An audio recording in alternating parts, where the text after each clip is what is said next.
कि आप मणिपुर का बजट बनाए, सप्लीमेंट्री बजट बनाए, इस देश में मंदिर बना रहे हैं, इस देश को मंदिर बनाए, इस देश को मंदिर बनाए।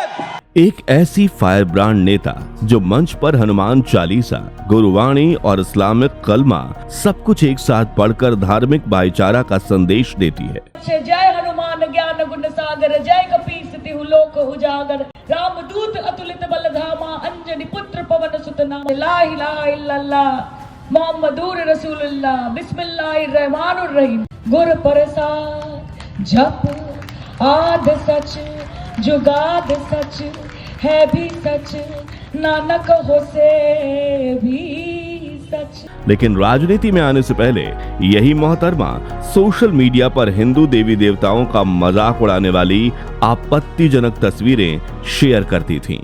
देश सच में देख रहा है कि कैसे ऑपोजिशन आ भी करती है तो हो जाती है बदनाम, और वो कत्ल भी करते हैं तो चर्चा नहीं होता। कभी अपनी तीखी शायरियों से संसद में सरकार को घेरती। शेर बोले जा रहे थे सदन में, तो मैं भी एक शेर से शुरू करना चाहती हूँ कि तेरा इंतजार करेंगे हम, चाहे जमाने लग जाए, या तो तू आ जाए या हम ही ठिकाने लग जाए। तो कभी चुनावी मंच पर गाना गाकर हजारों लोगों की भीड़ को झूमने पर मजबूर कर देती। ये दिल तुम बिन लगता नहीं, अब क्या करें। ये कहानी है सयोनी घोष की, जो पश्चिम बंगाल की राजनीति में इतनी तेजी से उभरी कि लोग उन्हें दूसरी ममता बनर्जी तक कहने लगे। कि चाय से शुरू हुई थी सरकार और गाय पे अटक गई, और विकास की मौसी 10 साल में रास्ते में भटक गई। लेकिन राजनीति की कहानी सीधी रेखा में नहीं चलती। सियासत के इस दुनिया में वफादारी का मौसम बहुत छोटा होता है। यहाँ दोस्त और दुश्मन बदलते देर नहीं लगती। कल तक जो नेता अपनी पार्टी के लिए सबसे ऊंची आवाज में नारे लगा रहा होता है, कई बार वही कुछ महीनों बाद किसी दूसरे झंडे के नीचे दिखाई देता है। पश्चिम बंगाल की राजनीति में कुछ ऐसा ही हुआ। सयोनी घोष है ना, वो चड्डा नहीं है, इसीलिए वो चड्डा चड्डी नहीं होगा कभी। विधानसभा चुनाव खत्म हुए अभी ज्यादा वक्त भी नहीं बीता था कि तृणमूल कांग्रेस के अंदर बगावत की खबरें आने लगी। पार्टी सत्ता से बाहर हो चुकी थी, कई बड़े नेता अलग रास्ता चुन रहे थे, और इसी बीच मीडिया में 19 कैंडिडेट्स की एक लिस्ट वायरल हुई। कहा गया कि टीएमसी के ये 19 सांसद भी पार्टी छोड़ सकते हैं। लेकिन उस पूरी लिस्ट में एक नाम ने सबसे ज्यादा लोगों को चौंकाया, वो था सयोनी घोष।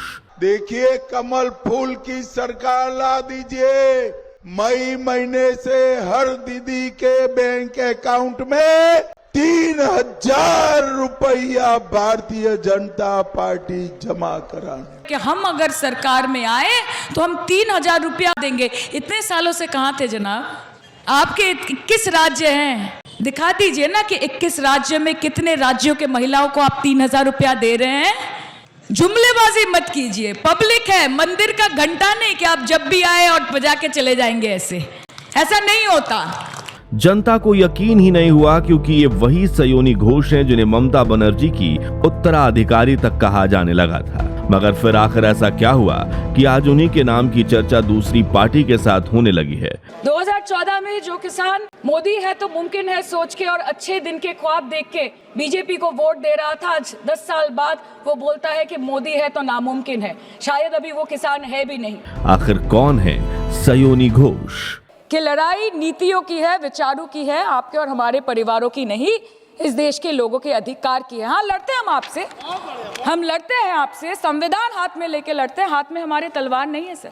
एक अभिनेत्री जिसने राजनीति में कदम रखते ही पहला चुनाव में हार का सामना किया, लेकिन हार के बावजूद पार्टी ने उसे किनारे नहीं किया, बल्कि पूरे पश्चिम बंगाल के युवा संगठन की कमान सौंप दी। फिर त्रिपुरा में गिरफ्तारी हुई, संसद में ऐसे भाषण दिए कि पूरा देश उन्हें सुनने लगा, और देखते ही देखते वो राष्ट्रीय राजनीति का जाना पहचाना चेहरा बन गई। बंगाली में हम एक बात बोलते हैं कि समय गेले साधन होबे ना। इसका मतलब यही है कि अगर समय चला गया तो साधना नहीं होगी, अगर भक्त रूठ गए तो आराधना नहीं होगी। और 3 से 303 से 240 के आंकड़े बोलते हैं कि इस बार जो आप चले गए तो दोबारा लौटने की संभावना नहीं होगी।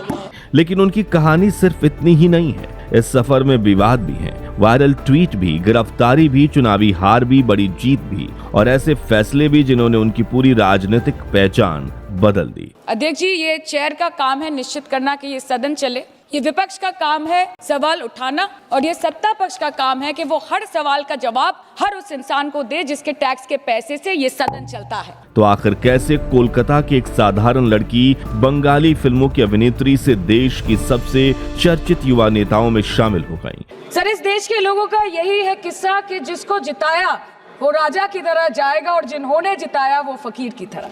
क्यों ममता बनर्जी ने उन पर इतना भरोसा किया, और आखिर ऐसा क्या हुआ कि यही सयानी घोष अब ममता बनर्जी के बुरे दिनों में उनके साथ होने के बजाय बागियों के साथ खड़ी नजर आ रही हैं? जानेंगे सयोनी घोष की पूरी कहानी इस सियासी पेशकश में।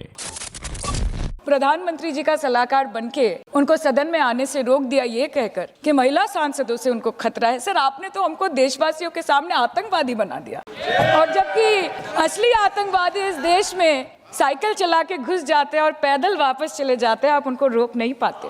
जब सयोनी घोष को आया ममता बनर्जी का फोन, साल 2021 पश्चिम बंगाल विधानसभा चुनाव सर पर थे। एक तरफ ममता बनर्जी लगातार तीसरी बार सत्ता में लौटने की तैयारी कर रही थी, तो दूसरी तरफ भारतीय जनता पार्टी ने भी अपनी पूरी ताकत बंगाल में झोंक दी थी। ऐसा लग रहा था कि ये सिर्फ एक चुनाव नहीं बल्कि बंगाल की राजनीति का सबसे बड़ा मुकाबला बनने वाला है। ऐसे वक्त में तृणमूल कांग्रेस को सिर्फ पुराने नेताओं की नहीं बल्कि कुछ नए चेहरों की भी तलाश थी। फिर नहीं बसते वो दिल जो एक बार उजड़ जाते हैं गालिब, कब्र कितनी भी सजाओ कोई जिंदा नहीं होता। Please remember. ऐसे चेहरे जो युवाओं से जुड़ सके, मंच पर भीड़ खींच सके और कैमरे के सामने भी कॉन्फिडेंट हो।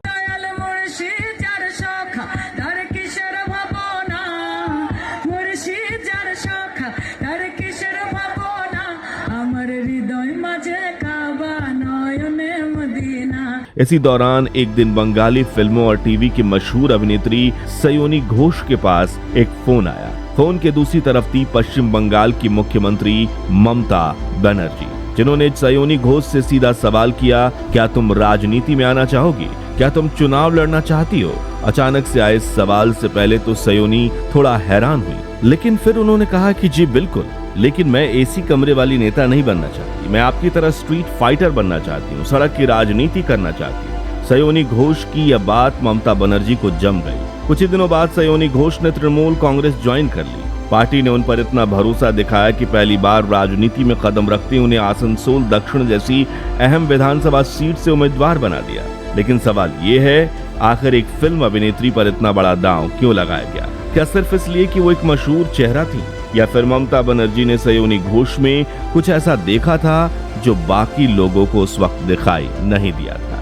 इस सवाल का जवाब जानने के लिए हमें लौटना होगा उस दौर में जब सयोनी घोष का राजनीति से दूर दूर तक कोई रिश्ता नहीं था। एक आम लड़की से अभिनेत्री बनने का सफर। साल था 1993। पश्चिम बंगाल की राजधानी कोलकाता में एक मिडिल क्लास बंगाली फैमिली में एक बच्ची का जन्म हुआ, जिसका नाम रखा गया सयोनी घोष। पिता समर घोष और मां सुदीप्ता घोष चाहते थे कि उनकी बेटी जिंदगी में कुछ बड़ा करे, लेकिन उस वक्त शायद ही किसी ने सोचा होगा कि ये लड़की एक दिन भारतीय संसद तक पहुंचेगी और देश की राजनीति का चर्चित चेहरा बन जाएगी। धन्यवाद अध्यक्ष महोदय, आपने मुझे बोलने का मौका दिया। मैं जादवपुर लोकसभा क्षेत्र से पहली बार चुनकर इस सदन में आई हूँ। सयोनी की पढ़ाई कोलकाता के मशहूर साउथ पॉइंट हाई स्कूल में हुई। स्कूल के दिनों से ही उनकी दिलचस्पी किताबों से ज्यादा स्टेज पर थी। कल्चरल प्रोग्राम हो, डिबेट्स हो या एंकरिंग, सयोनी लगभग हर एक्टिविटी में बढ़ चढ़कर हिस्सा लेती थी। लोगों के सामने खड़े होकर बोलना उन्हें हमेशा पसंद था। शायद यही वजह थी कि बचपन से ही कैमरे और मंच का डर उनके अंदर कभी नहीं था। बाद में उन्होंने कोलकाता यूनिवर्सिटी से ग्रेजुएशन पूरी की। कॉलेज के साथ साथ उनका झुकाव अभिनय की तरफ बढ़ता गया। छोटे छोटे ऑडिशन, स्क्रीन टेस्ट और स्ट्रगल के बाद उन्होंने बंगाली टेलीविजन की दुनिया में कदम रखा। शुरुआत 2009 में टेली फिल्म्स इच्छे दाना से हुई। इसके बाद वो धीरे धीरे कई टीवी सीरियल्स का हिस्सा बनने लगी। इसी बीच आया साल 2011। पश्चिम बंगाल की राजनीति में एक ऐसा ऐतिहासिक बदलाव हो रहा था। करीब 34 साल पुरानी लेफ्ट सरकार का किला ढह चुका था और ममता बनर्जी पहली बार राज्य की मुख्यमंत्री बनी थी। उसी साल दूसरी तरफ सयोनी घोष ने फिल्म शत्रु में एक छोटा सा किरदार निभाया। रोल बड़ा नहीं था, लेकिन लोगों की नजर उन पर जरूर पड़ गई। यही फिल्म उनके टॉलीवुड करियर का पहला बड़ा टर्निंग पॉइंट साबित हुई। इसके बाद राजक, हीनी, बोयोमकेश, चिड़ियाखाना जैसी फिल्मों में उनके अभिनय को सराहा गया और देखते ही देखते सयोनी घोष बंगाली फिल्म इंडस्ट्री का जाना पहचाना चेहरा बन गई।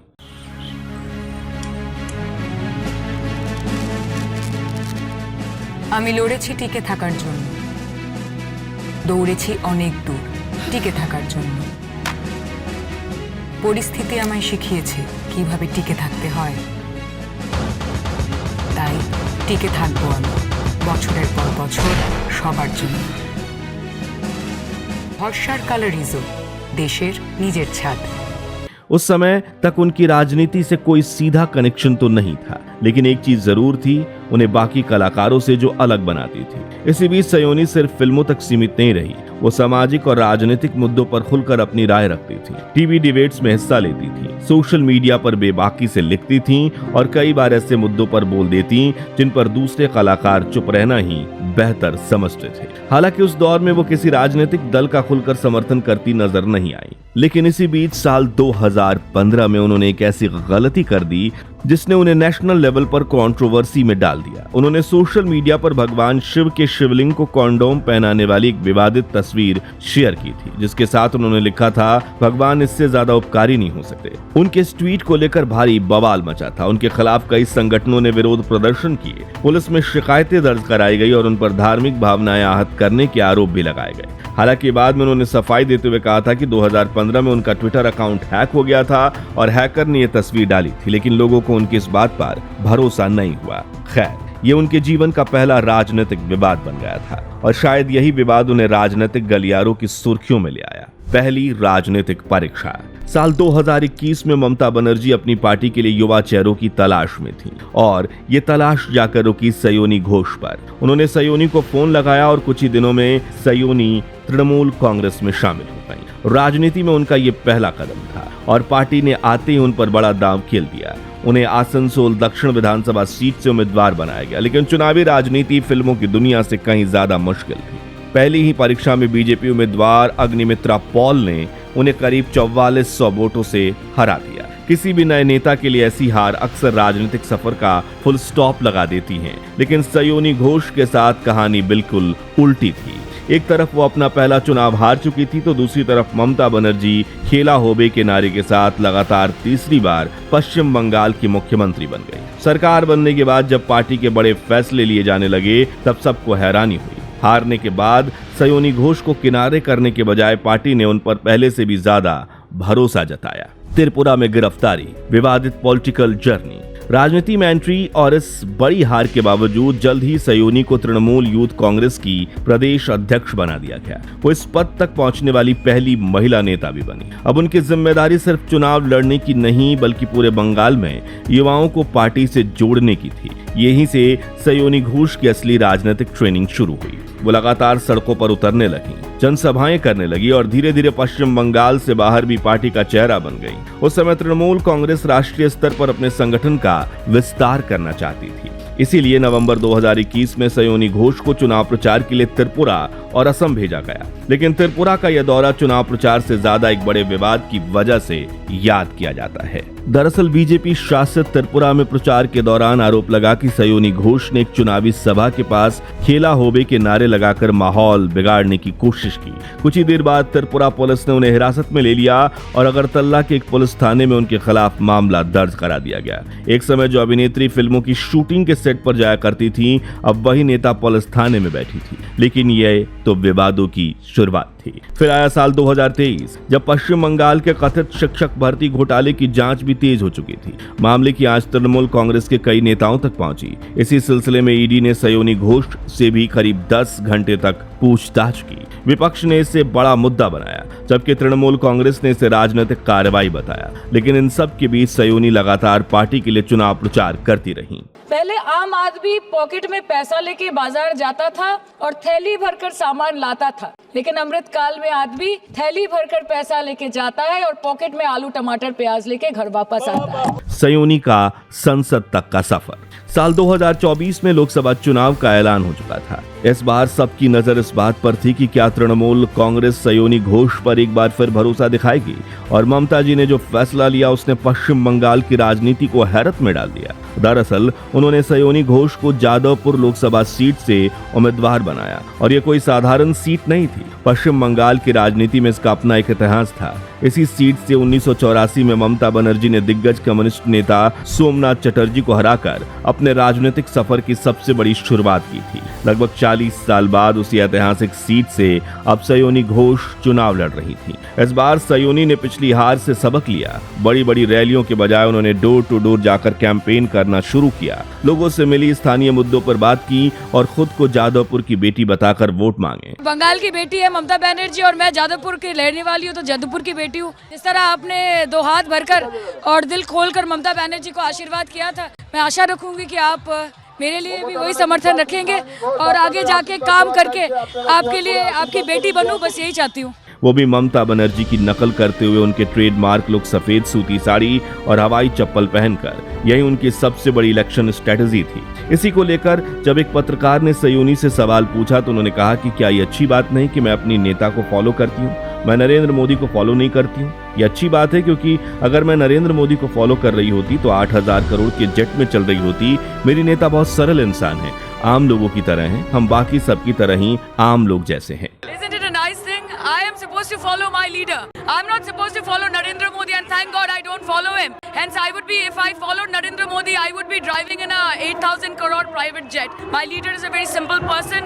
Like she says, she's a common man, and we like to be a common person along with everyone with us. इसी तरह सयोनी ने चुनाव प्रचार में खूब मेहनत की और जब नतीजे आए तो तस्वीर पूरी तरह बदल चुकी थी। आसनसोल में हारने वाली सयोनी घोष इस बार बीजेपी उम्मीदवार अरनिबन गांगुली को करीब 2.5 लाख वोटों के बड़े अंतर से हराकर पहली बार लोकसभा पहुंच चुकी थी। আমি সায়নী ঘোষ লোকসভার সদস্য নির্বাচিত হইয়া ঈশ্বরের নামে শপথ করিতেছি যে আমি বিধি দ্বারা প্রতিষ্ঠিত ভারতের সংবিধানের প্রতি প্রকৃত বিশ্বাস ও আনুগত্য পোষণ করিব।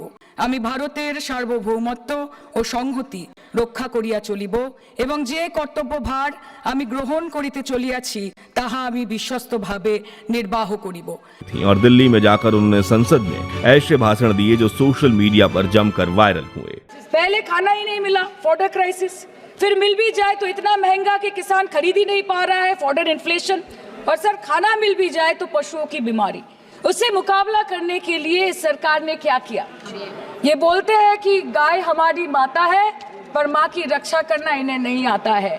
आम आदमी के दूध, छाछ, लस्सी, दही, पनीर पर 5% की जीएसटी, क्रीम, कंडेंस्ड मिल्क, मक्खन, घी पर 12% की जीएसटी और अमीरों के हीरो पर सिर्फ 1.5% की जीएसटी। सरकार उनको रिलीफ नहीं देती है जो विदेश में जाके मिल्क शेक और लाते की चुस्कियां लगाते हैं। ये सरकार उनको रिलीफ नहीं देती जो आम आदमी 2 पैकेट दूध खरीदने से पहले 10 बार सोचता है।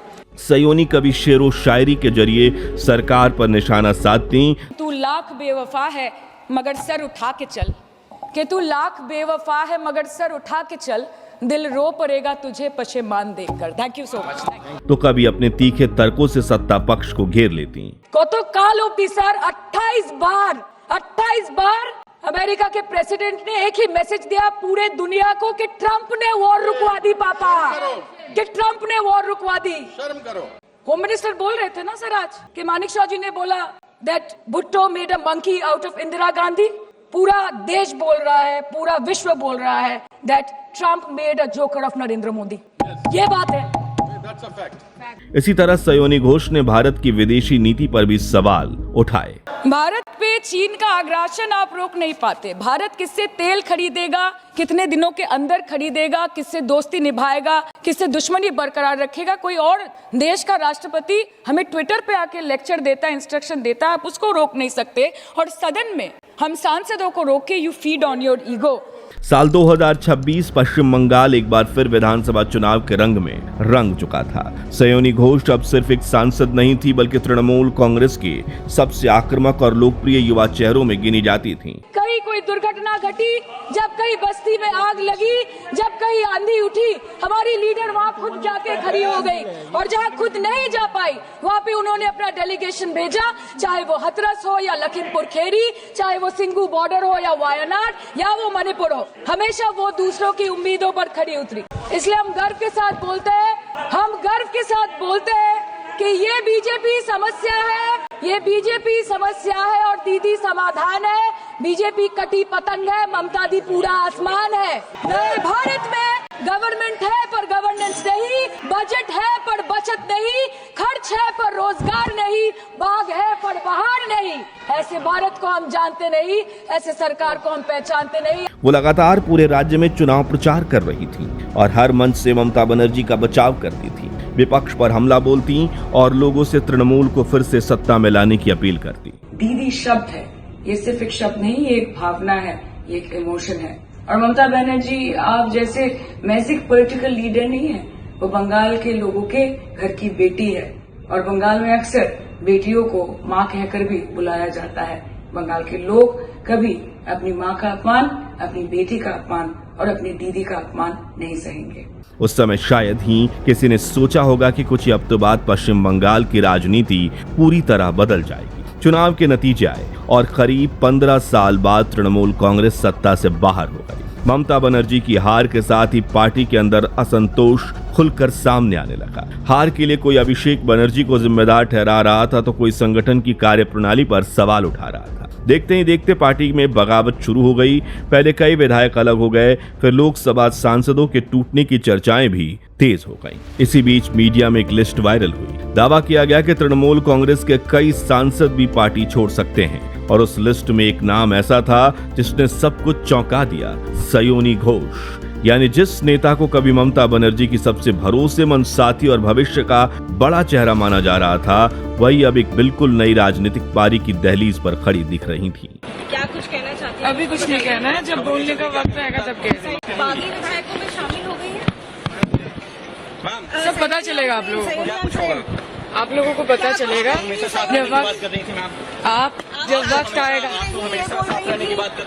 देखिए आपको मैं आपको जवाब नहीं दूंगी, मैं जवाब सिर्फ अपने क्षेत्र के लोगों को। ये लोग आपकी बात सुन रहे हैं, सयोनी की है आवाज आपके लोगों तक पहुंच रही है, क्या कुछ आप बताएंगे? आवाज आगे भी पहुंचेगी। चड्डी बन जाऊंगा, ऐसी बात आप ऐसी बातें क्यों कर रही थी? खैर, अब आने वाले वर्ष में सयोनी घोष भारतीय राजनीति में किस भूमिका में नजर आएंगी, ये तो वक्त ही बताएगा। तो दोस्तों, ये थी अभिनेत्री से सांसद और फिर पश्चिम बंगाल की सबसे चर्चित युवा नेताओं में शुमार हुई सयोनी घोष की कहानी। तो क्या आपको लगता है कि सयोनी घोष आने वाले समय में भारतीय राजनीति का बड़ा चेहरा बन सकती हैं या फिर राजनीति की गलियारों में कहीं खो सकती हैं? अपनी राय हमें कमेंट में जरूर बताएं। ये वीडियो पसंद आया हो तो इसे लाइक और शेयर करके हर देशवासी तक पहुंचाइए और ऐसी अनसुनी कहानियों के लिए चैनल को सब्सक्राइब करके पास वाली घंटी बजाना मत भूलिएगा। जय हिंद, जय भारत।